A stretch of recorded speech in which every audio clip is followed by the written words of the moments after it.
This Nerf blaster is extraordinarily rare, but it is absolutely broken, and this Nerf blaster is extraordinarily common, but it works fantastically. Because they are the same base blaster, I'm going to take the parts from this one and put it in to this Gear Up Nerf Maverick. The Nerf Gear Up series was a special edition for the Nerf Nstrike series. Now, what was special about it is that people were gearing up for September 10th, 2011. 9, 10, 11. And Gear Up series came in for the Maverick, it came in for the Raider, as well as the Barricade back there too. There was also a Recon, which the parts for that are extraordinarily difficult to all track down together and in good working order. And because this was a timed exclusive, these blasters quickly went out of print, went out of issue, whatever you want to call it, and quickly it was impossible to get these. That said, it was still extremely easy to pick up a Nerf Nstrike Maverick because, I don't know about you, but anytime I think of the word Nerf, this blaster kind of comes to mind. I was lucky enough to find this thrifted, as most things in my Nerf collection are. And the one thing that was extremely bummed about is some of the paint wear here on the grip, but the thing I was most bummed about was it doesn't have a catch.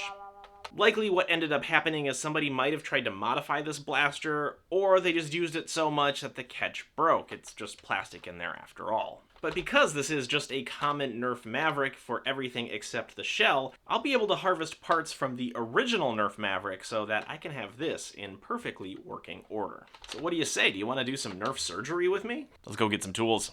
The best part about all the tools I'm going to need for this is just a simple Phillips head screwdriver. The great thing about this restoration project in particular is just how easy it is.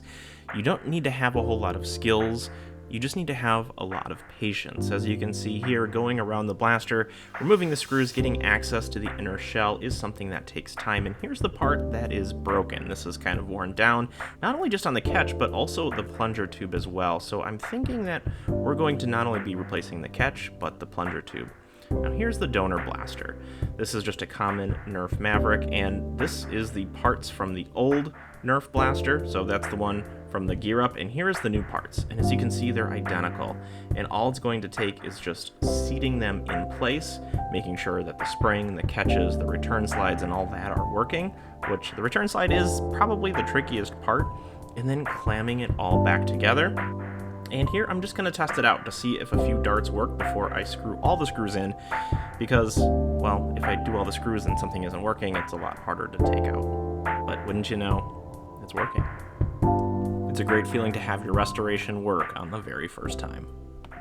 Simple as that. One of the nice things about Nerf blasters is that you can repair them. You can restore them if you know what you're doing or if you have the parts to do it. So if you have a Nerf blaster that isn't working quite right, be sure to leave it in the comment section. That way, maybe I can help you or somebody else who has experience repairing Nerf blasters beyond what I could ever imagine might be able to help you too. That's it. Thanks for watching.